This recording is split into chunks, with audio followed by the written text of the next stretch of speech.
And then, ang gagawin natin, so habang rumarampa kayo, may voiceover kayong gagawin for each and every one of you. Yung focus nun is yung ano yung gusto nyong ipaunawa sa tao about yourself. Agad naging abala ang lahat sa pagsusulat ng kanilang mga nais ipahayag habang rumarampa. Maya-maya, muling napag-usapan ng housemates ang naganap na ranking ng pagpapakatotoo.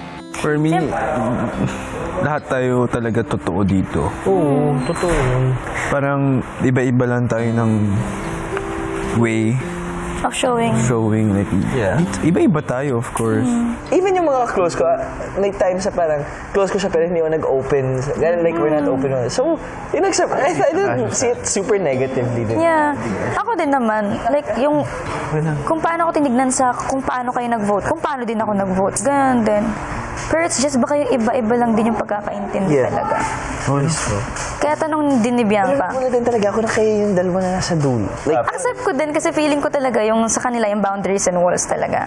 pero alam mo saan nagulat sa'yo? Hintay ko yung pangalan niyo. Kung kahit sinong mapili nung last, singled out eh. Pero nakita ko like, nag-ano ka pa, lumabas ka.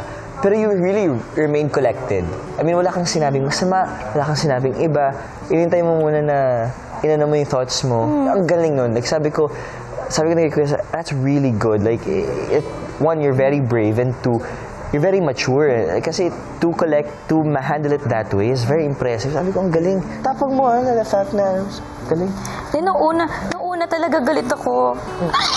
Ang dami kong pwedeng sabihin. Kaya ako pumasok sa loob ng kwarto kasi ayoko magsalita.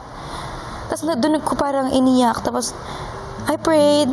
Then, inisip ko, nirewire ko yung utak ko na parang, ikaw ba, kung nasa position ka nila, ikaw ba, paano ka nag-vote? Na ganun din kayo mag-vote. Yeah. Kaya mas naintindihan ko na you guys really don't mean anything bad. You have been fighting very strong. And I saw your perseverance, kumbaga, na talagang you've given effort, not just to me, but to others, that you want to get to know them. You want to be someone they can go to when they're down. And, you know, Mika, you're doing really good. Don't even think negatively of that, ano. You're a good person, you have a good heart. I'm proud of you, and I hope you do well. I really hope you do well. And I hope the whole world sees how beautiful you are as a person. See?